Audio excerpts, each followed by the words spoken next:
celluloid, and we're turning it into music and podcast for you.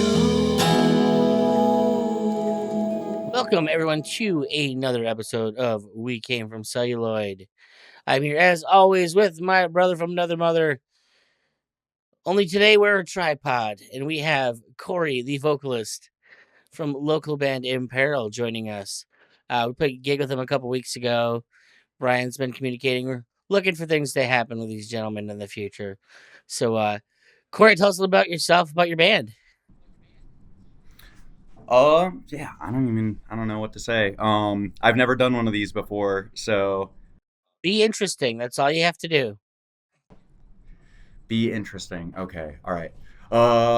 No, I don't know. We formed about like 2 years ago ish. Dang, it's already been 2 years.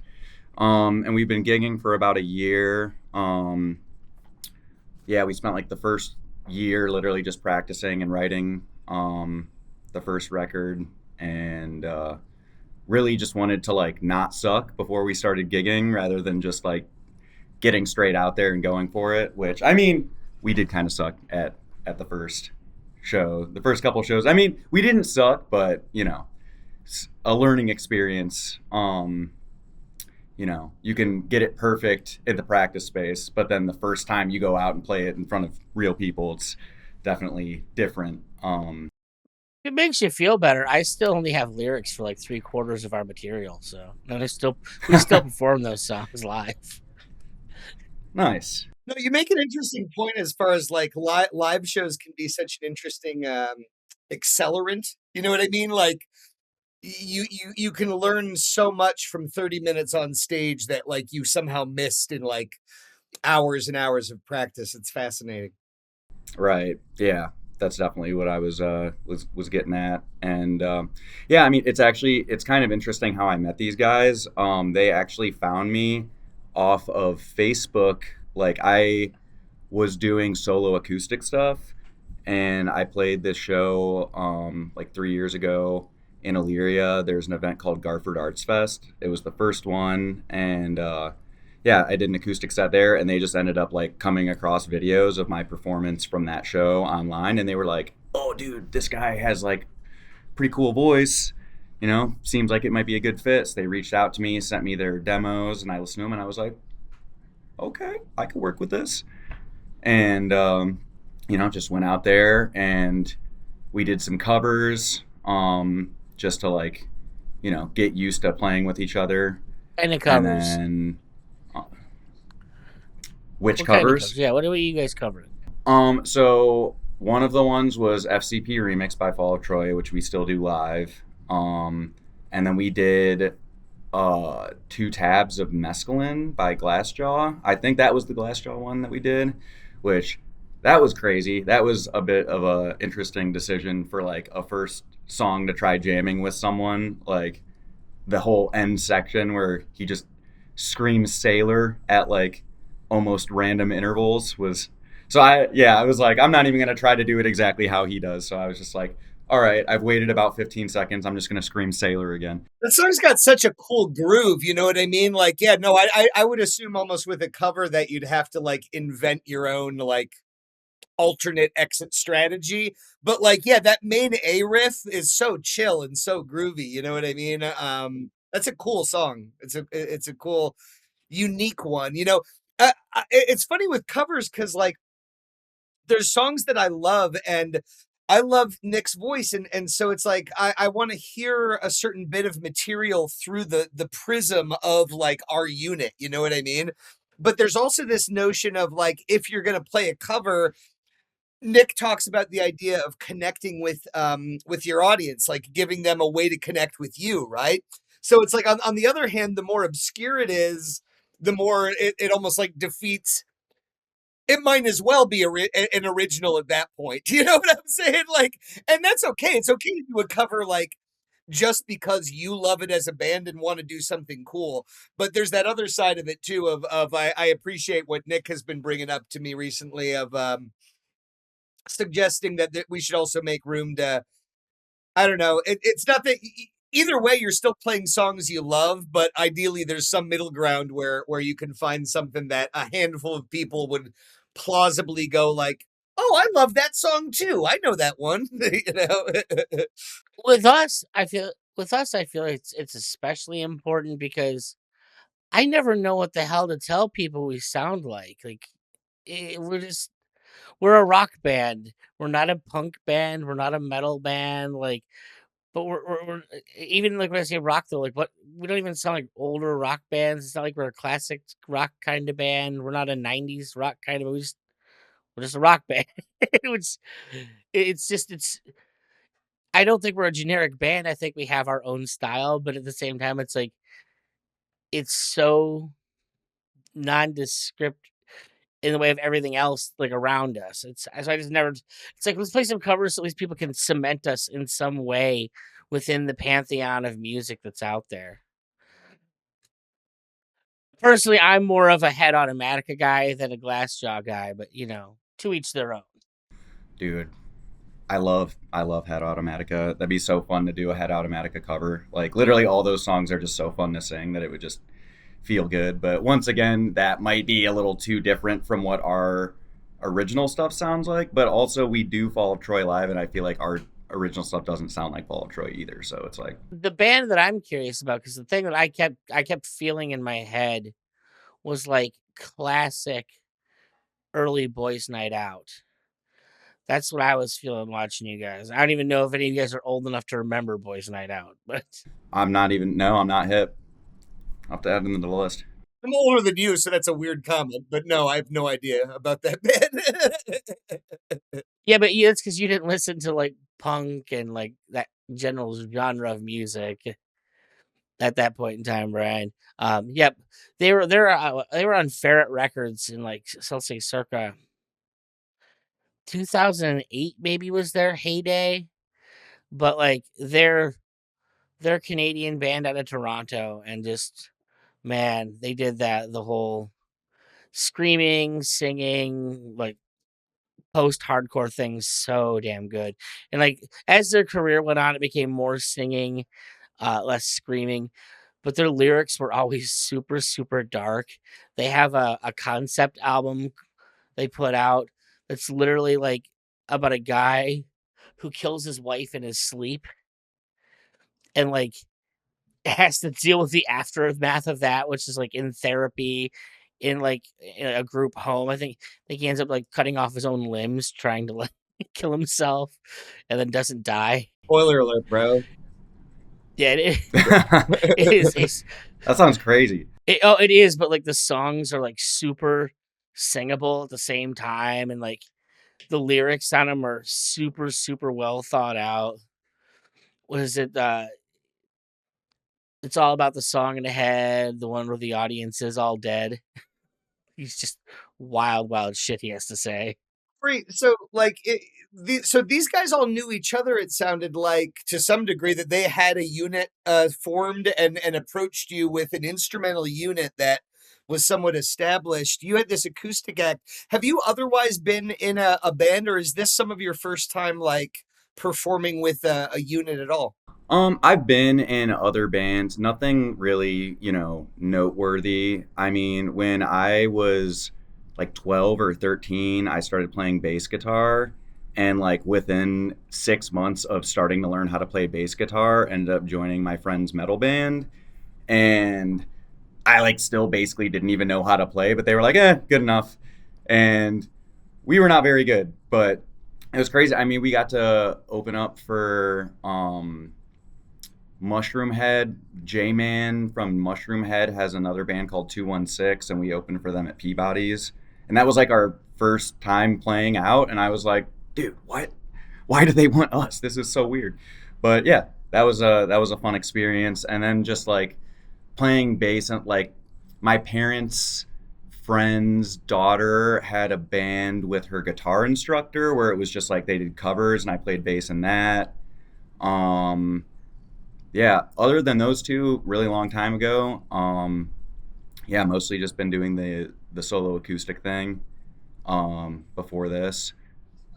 Dude, Peabody's was amazing. Like, how long has that been gone now? That was such a staple of my life for so long, and yet it feels like, I think 10 years now. oh, yeah.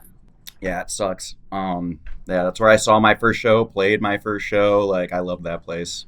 So on the opener, I'm just curious, what kind of opener were you? Were you on the same stage, or were you stuffed up in the Rockstar room up on the 3rd floor?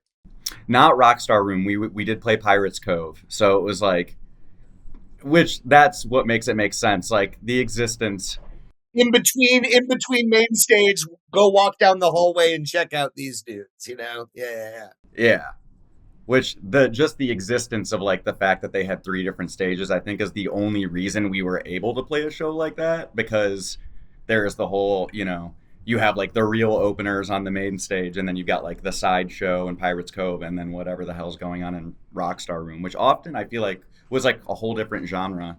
Man, I loved putting together shows there, though. Like, having the ability to do like a local band showcase at Peabody's back in the day, where you could get fucking 10 bands between those 2 rooms and have music going the whole time. That even like you would stagger things a little bit. So yeah, there'd be some overlap. You couldn't watch everybody's whole set, just at the way at like a music festival, like, you know what I mean? You end up, having to pick your moments, right? And prioritize. But you could do like a free show there and still get paid out handsomely by Peabody's back in the day. Like, as far as just like filling that place to capacity. That's one of the things, honestly, man, that's so intriguing about like these Maple Grove shows, where Jeremy, who runs that place, has sort of been playing matchmaker for us. You know what I mean? Like, we ended up on a bill together, even though we didn't know each other. And like some of the bands seem to, but not everybody does. And I'm personally like really pumped about the idea of having a network of groups where you guys don't know us and our friends. We don't know you and your friends, but like, I liked your set the other night, and like our people liked your set. You know what I mean? And so the idea to me becomes cool, where like a Puma Imperil being on the same poster together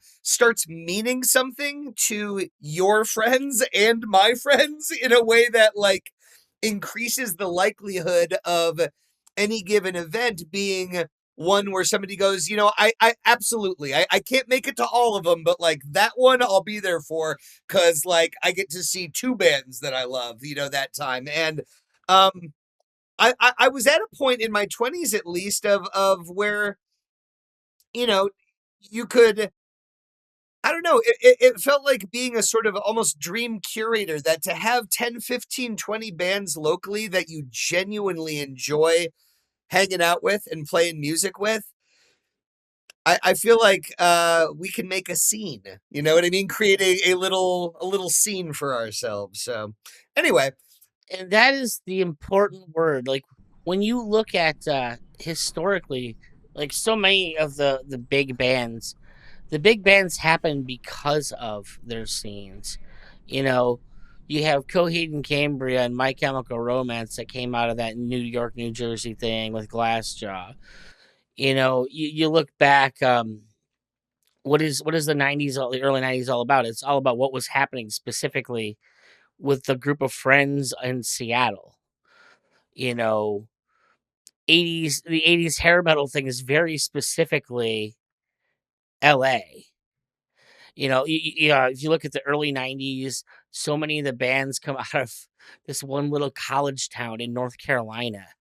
And a lot of what it is, you have these bands that are all kind of like friends, but in the same vein, they're also kind of like friendly competition of, hey, let's all just see how great we can make each other and like make this thing important.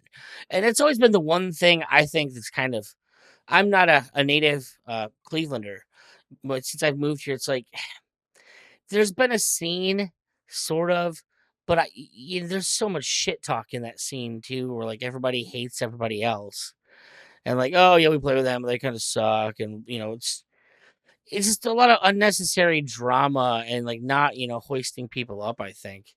So I mean, personally, I would just love to see a change in that.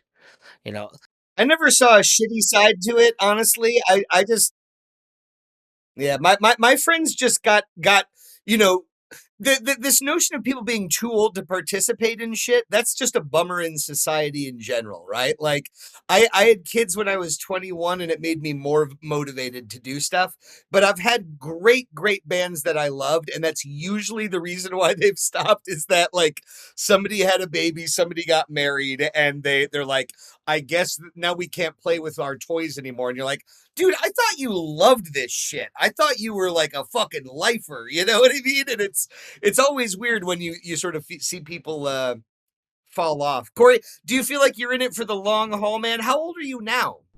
I'm 32, and yeah, the other guys in the band are all like in their mid 20s, so I'm like the grandpa of the band. But yeah, like it was. I mean, honestly, I've been wanting to be a vocalist for a band for so long. Like doing the solo acoustic stuff um, was cool. And like obviously when it's just you have like full creative control and all that. You can, really be a dictator because it's only affecting you, But having to play all the music yourself and sing everything yourself, it's like having it all like riding on yourself. I don't know, at least just like vocally speaking, like I wasn't able to do as much because I was busy playing at the same time. Like doing like the screaming stuff that I do in Imperil, like I've always wanted to do like harsh vocals in a project, and for like my whole adult life have been like refining and working on my voice and like trying to dial that in and not knowing like if I was ever gonna actually have a chance to use it. Like I was kind of just like practicing becoming a better vocalist just because it feels really good to sing, and I love singing in the car and stuff. Love doing karaoke, But so yeah, it's been a true blessing to be able to like actually front a band and finally use the skills that I've been like working so long on. And just like, yeah, super grateful to just like finally get to have these experiences of, like actually being in a band that I like the bands that I told you about in the past. It's just like, yeah, we don't even want to talk about those. But this is one that I'm actually like excited about what we're doing. And You write lyrics so for yeah, this project as well? yes. I write all the lyrics, all the vocals. We basically like, I don't know. So like this first record is a lot of Chess and Alex. They were like the first two guys, the guitarist and the bassist. And they came up with a lot of the song ideas. Pretty much all of the riffs already existed before I even came in on it.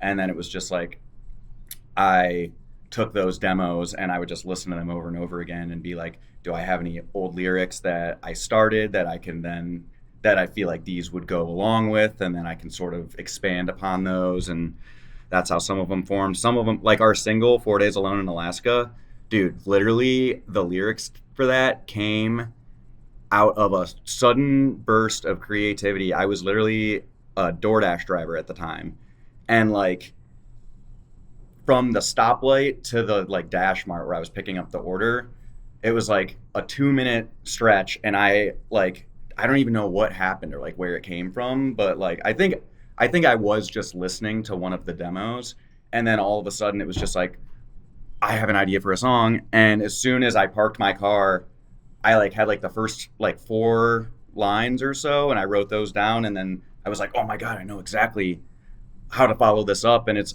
very rarely does it work out that way, that the whole song writes itself in like an instant. A lot of times I have to go back and like revise and really like think about what else I could add to it to make it better. But yeah, so that's how that one happened. And it's pretty much unchanged. Dude, I love it when it flows out effortlessly like that. Like that's the greatest gift, when you feel like just a pure conduit of creativity, right? That it's like it's already fully formed, you know what I mean? And now you've just got this responsibility to like to chase that thing, you know what I mean? To chase it and pin the fucker down. But it's like it's already there in the ether, like waiting to be captured. Yeah, no, that's super cool, man.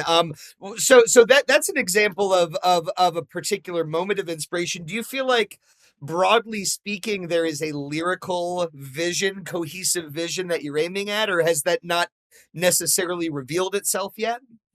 Yeah, not really. I kind of just like let the ideas come as they will.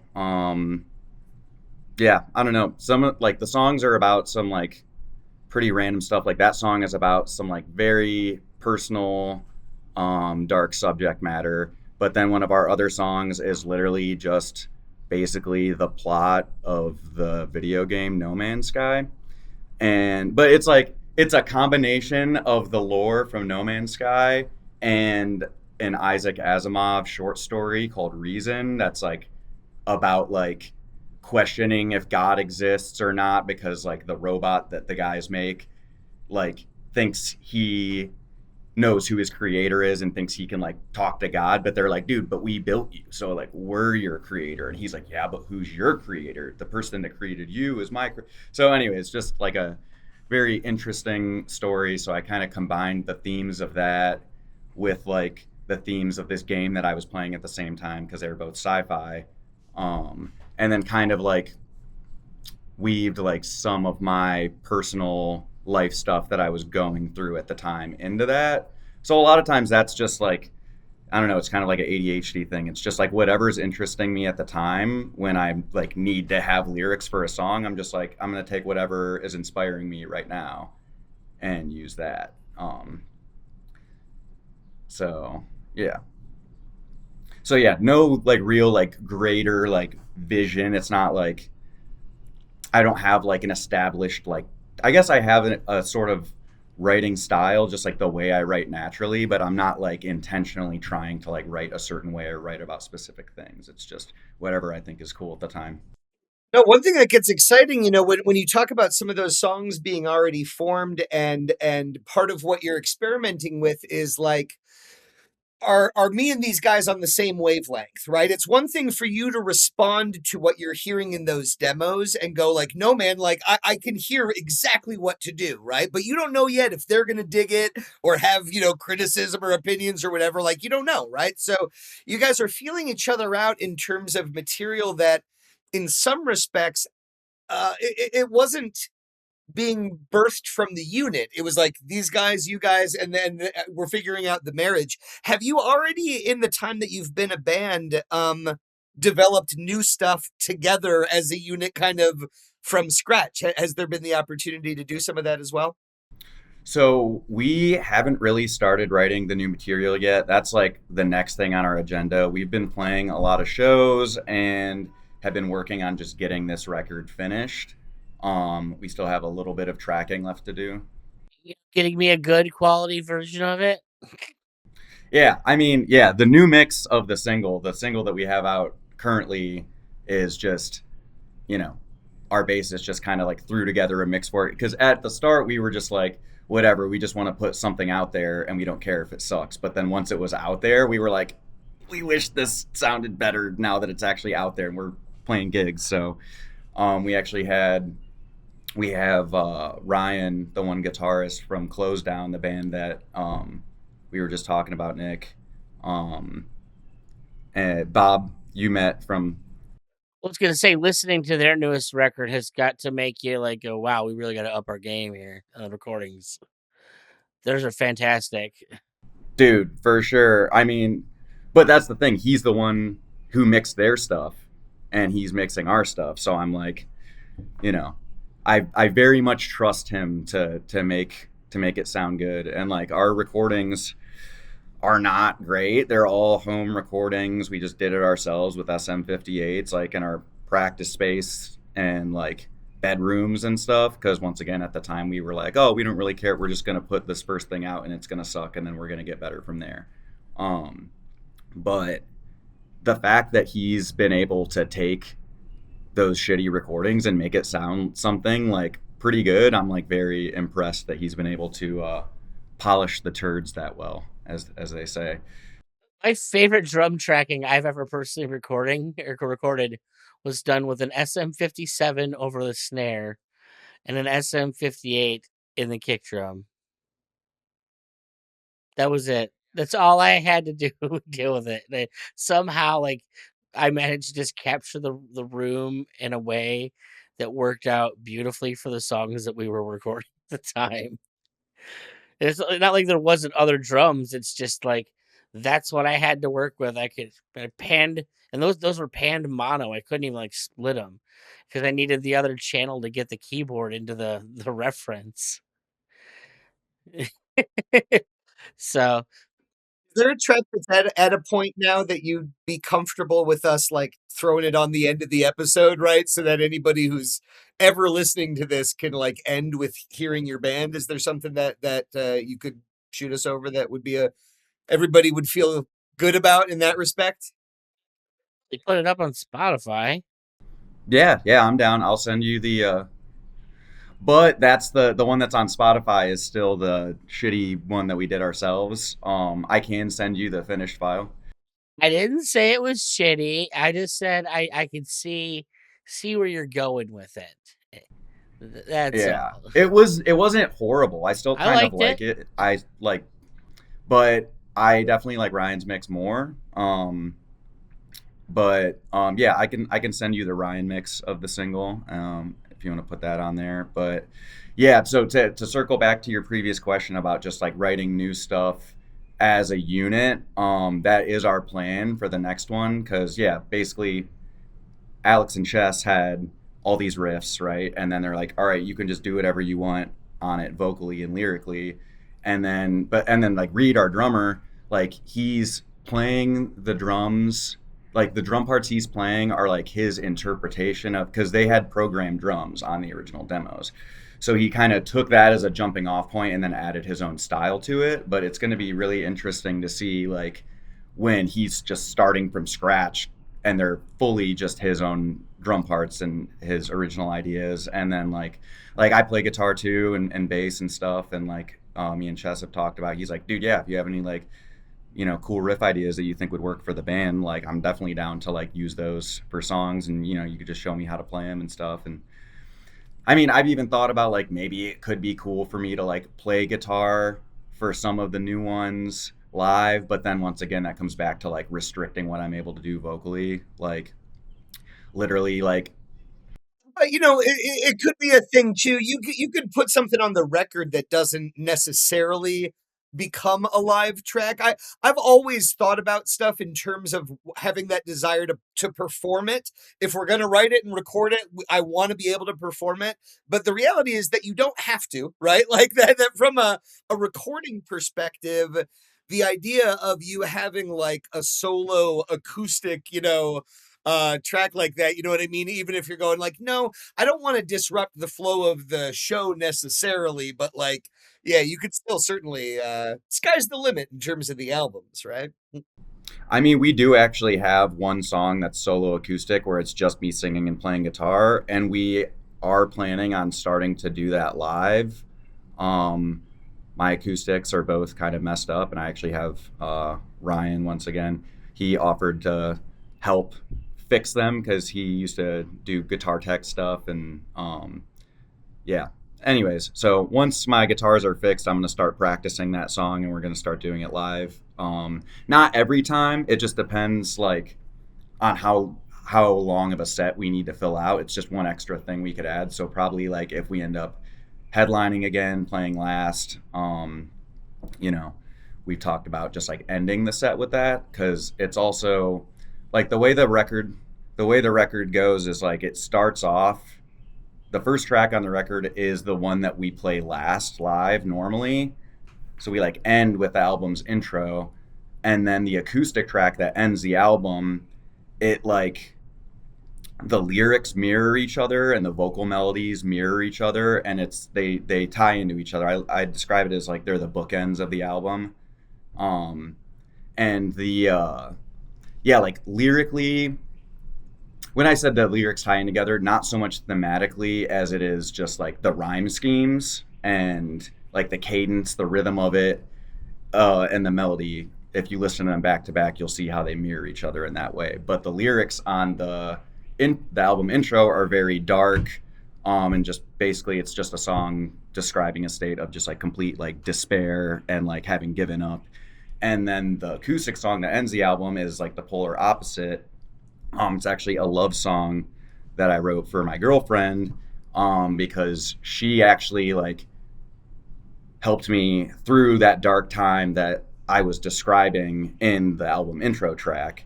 And so it's like the flip side of that coin. The album starts off with like this very dark, hopeless feeling, and then it ends with like the thing that saved me from that. And then hopefully in between those two tracks, the rest of the album will kind of tell the story of how you get there. But once again, that wasn't like the intention. It wasn't like a concept album, but No, you don't need to be slavish to the notion of like, you know what I mean, restricting the vision based on the concept album, but it's still fun to approach an album as an album rather than a collection of singles and say, I do want to take people on a journey that has an arc to it, a rise and fall, a story. It is still a communication tool, and as much as any individual song, both lyrically and musically, is a communication tool, the piece as a whole, right? When you make an album, a collection of tunes, even when you're crafting a set list, do you write the set lists for the band at all, or does somebody else do that? nah, dude, I literally don't even know what we're playing in what order until I get there usually. I'm like, can someone write down the list, the order of the songs that we're doing? And yeah. I love writing set lists, and I think I'll do it quickly and decisively. You know what I mean? It's not something that I like really stew about like a ton, but I also put in a fair amount of thought into the flow of the thing. You know what I mean? And I don't know. I do like chewing on that stuff. Hey, you know, two things I want to touch on before we wrap up, and obviously anything else you guys want to say. What one is to just plant the seed and say, I love your voice. I love your band, Corey, but I love your voice, right? Inside that band. And I always get excited anytime that I'm meeting, I'll put it in a strange way, a new instrument. Okay. So beyond who you are as a human being, I get excited when I go, a new fucking instrument. Oh my God. Right. So, I like the idea. Trying to start a band with you, Corey. No, I'm saying at some point, like, and I told him this at the show too. I'm like, yeah, no, it would be cool to like throw you on a song to have, you know, music that I listen to. That's always an exciting thing. It's exciting to me when Chino, you know, brings Maynard from Tool in for Passenger. You're sort of going like, this is fucking epic. You know what I mean? So, I like that stuff as a listener. So when I'm creating albums and materials, and we know other instruments like yourself, I'm just putting that out there into the world. It would be cool to collaborate on something. And then yeah, on the movie side, the other theme that we really didn't touch on, you'd mentioned, you know, leading up to this, you're like, yeah, I listened to some episodes and I'm going to see a new movie tonight. What did you end up going to check out, dude? Well, first of all, yes, I would love to do a feature on a Puma Thurman song. You guys are fucking awesome, and I was so stoked on you guys the other night, and I've been listening to your stuff, and I'm like, man, the fact that you would even ask me that, I'm like, psh, I don't even have to think about it. That'd be sick. But yeah, the movie. For the record, my last release with a band, I put out a quarter of the tracks had guest people on it, so I love doing it too. Yeah, I've never done that before, so I think it would be fun. But yeah, so the movie that we saw was the new Faces of Death. Have you guys heard of this? Have you heard about this? Faces of Death. I saw something about it, like there being a new Faces of Death, and I go, isn't that a collection of snuff films? You know what I mean? Like, was the origin of it, right? So yeah, what's the new one? Yeah. So the premise is it's like a serial killer movie where the serial killer is recreating scenes from the original Faces of Death snuff film shit. And yeah, it was pretty interesting. I thought it was pretty good. I would have liked to have seen more scene recreations. I feel like they kind of mostly just like did like 3 super memorable ones. Like, I don't know if you guys remember the monkey brains scene from the original Faces of Death, where they have like this. No, it wasn't something that I went to seek out. I knew it existed, but I didn't see the old one, to be honest. But please continue. I didn't mean to. Yeah, I mean, I'm never gonna like recommend that someone goes and watches Faces of Death because it's just like horrible and traumatic. In your one episode, you were talking about, I forget which movie you guys were talking about, but you were mentioning how like you just don't like to see certain kinds of suffering, like it just like skeeves you out and makes you super uncomfortable.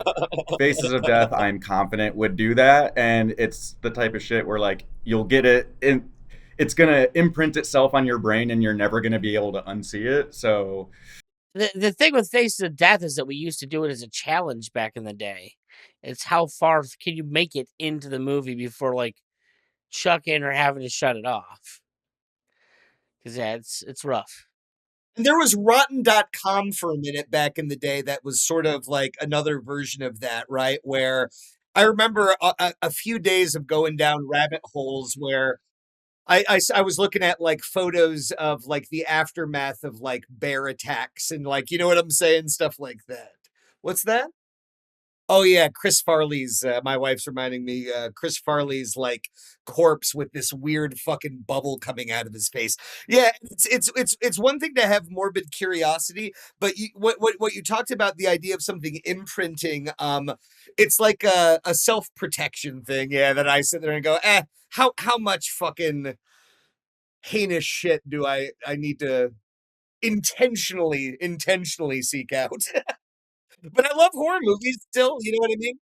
As the resident like horror movie freak, I know there is a limit. Like that I did 105 films in 105 days a couple years ago. And by the end of it, like I won't say I was necessarily depressed, but my general outlook on life was it took a few slings and arrows. yeah, we were talking about that after the movie, just like where where is the line, and like what is it that makes it different. Like, so for instance, like Terrifier, right? Like, yes, dude is sawing a chick in half, but there's almost like a level of like camp and humor to Terrifier that makes it feel a little bit less like horrible. I mean, it's still horrible, but it's like, I feel like it's not the same as just like, we were talking about like Human Centipede. Like, that's one I've never seen, because I'm just like, all right, I know what I'm gonna. No, you don't. That's the Human Centipede is the most boring movie ever. It's all innuendo. Yeah, and like I know what that's gonna look like. It's just gonna be people shitting in each other's mouths. Like I can imagine what that would look like. I don't even feel like I need to see that to know what that looks like. It isn't that they make you imagine it. The second one is what you. The second one is the movie that you think the first one is supposed to be. Like most of the first movies, like all clinical and white. Like like you don't ever see anything gross. You're kind of Not brown in the way that you're expecting. Yeah, no, what a shame. yeah, exactly. It's like you just kind of kind of assume that things are going to happen. Nothing ever happens on screen. Meanwhile, like in the second one, the idea is they're having a mentally challenged man recreate the idea of the first one.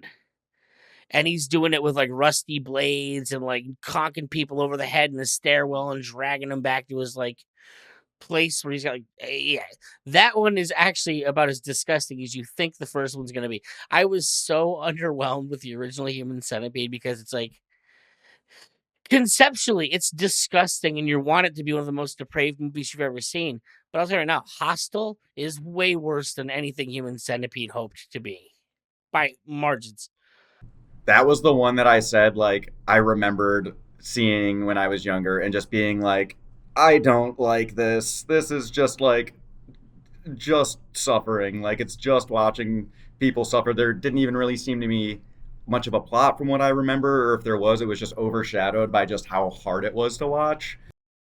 Oh, I remember having to watch the extras afterwards just to like be like, oh yeah, this was just pretend. This was just pretend. And I was not a child when that movie came out. You know what I mean? But like the one girl who like had her eye pulled out and stuff like that, like, yeah, no, I'm grateful for the fact that I can still be affected by film and television and music and all that stuff. I hope that never goes away. You know what I mean? I want to stay sensitive. I don't want to become numb to that shit. You know what I mean? I like the idea of being able to be swept up in a world and get pulled in enough so that when things happen, even to fictional characters, I find it moving in one way or another. That's fucking magic, man. I love it. I love it.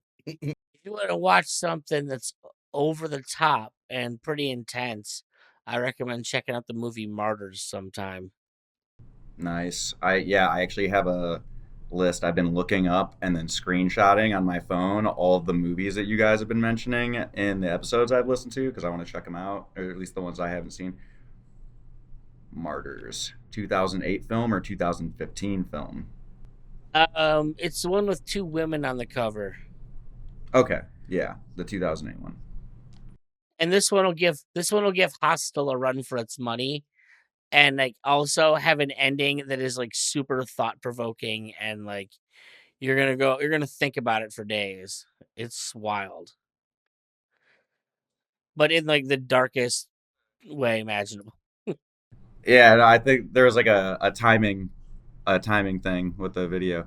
But anyways, freaking yeah, that was what I liked about the New Faces of Death. Was it kind of like, and this almost seems I have seen this done, but like they tied in like the whole like people being addicted to social media and to their phones, and like tied that into the theme of like, why would you ever want to watch something like Faces of Death, and like people watching just like horrible shit, and kind of like weaving that into the whole like not war on attention, but you know, obviously you got all these companies that are just like competing for our attention, and how like they kept saying in the movie, you got to give the people what they want, and apparently the message is that what people want is just the most shocking stuff. And so I don't know, just like those themes that they were playing with, I thought it was kind of cool,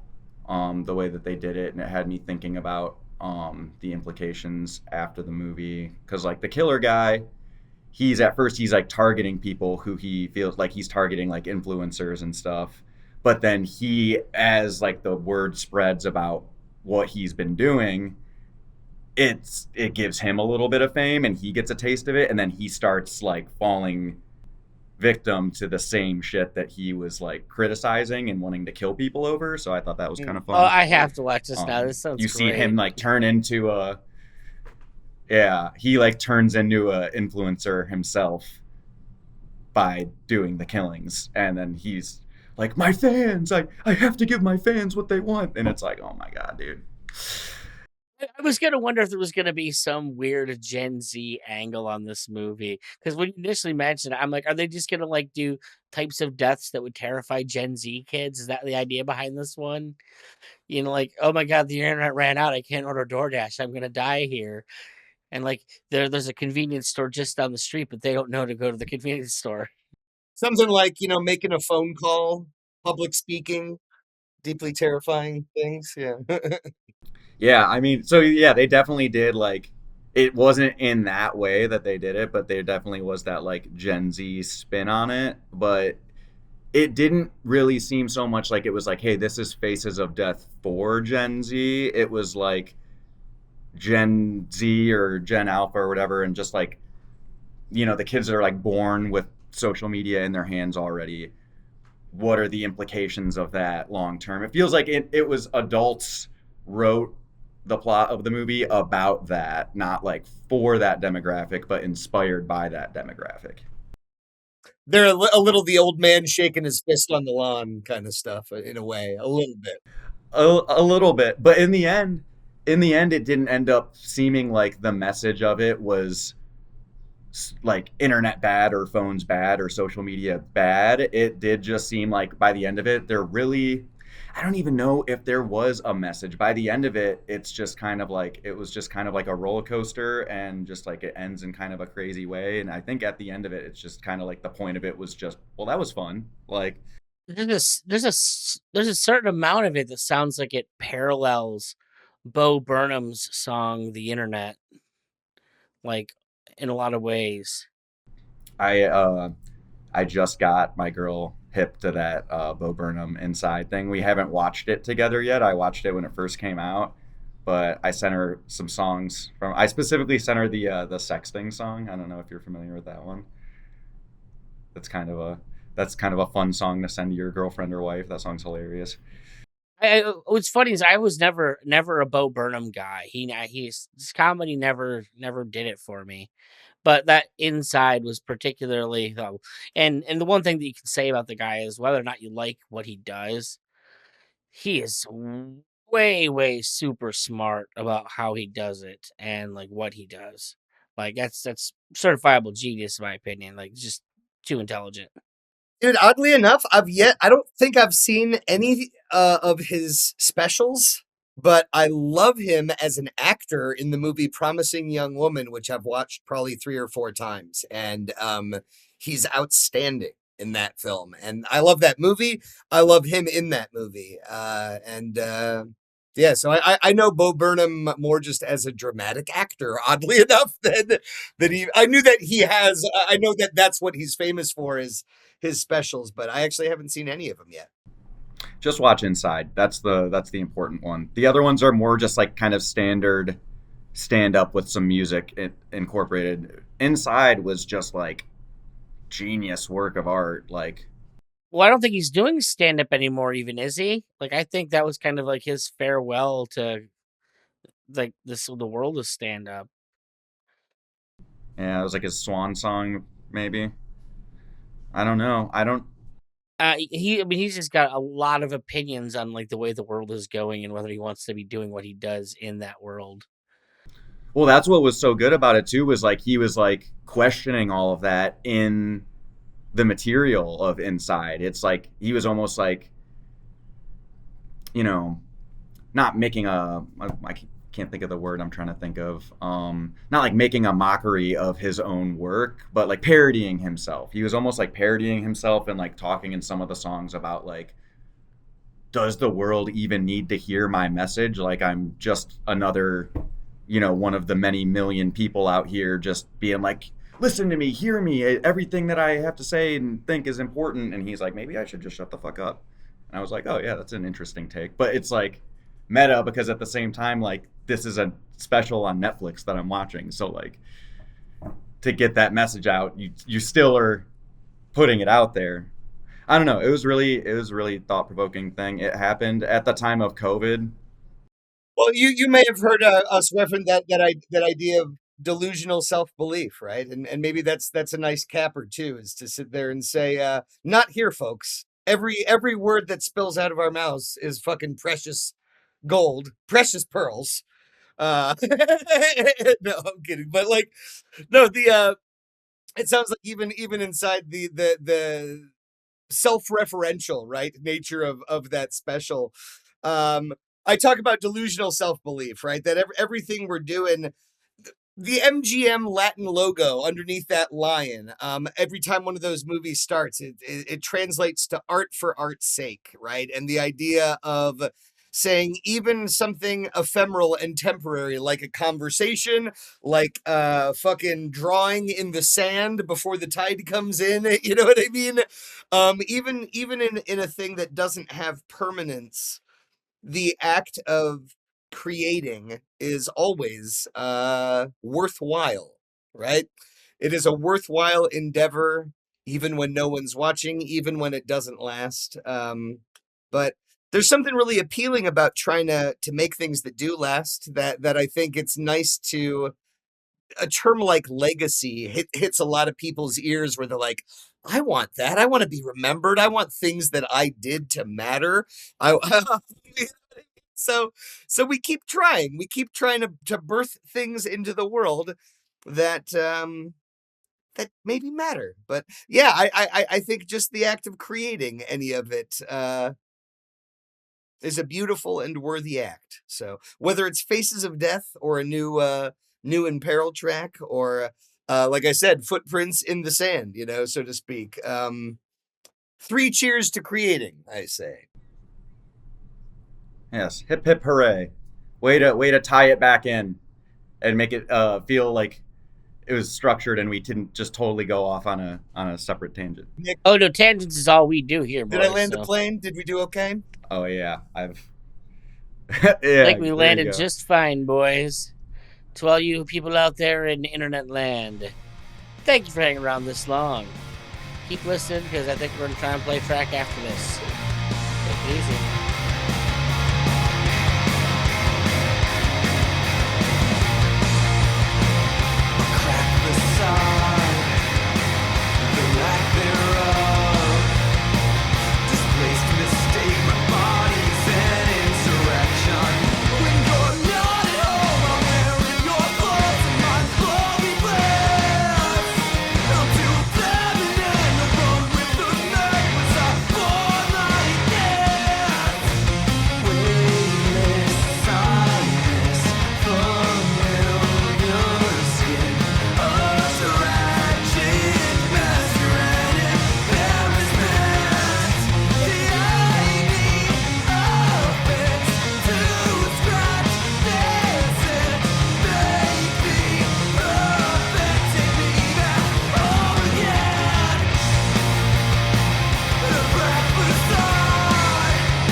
Celluloid, and we're turning it into music and podcast for you.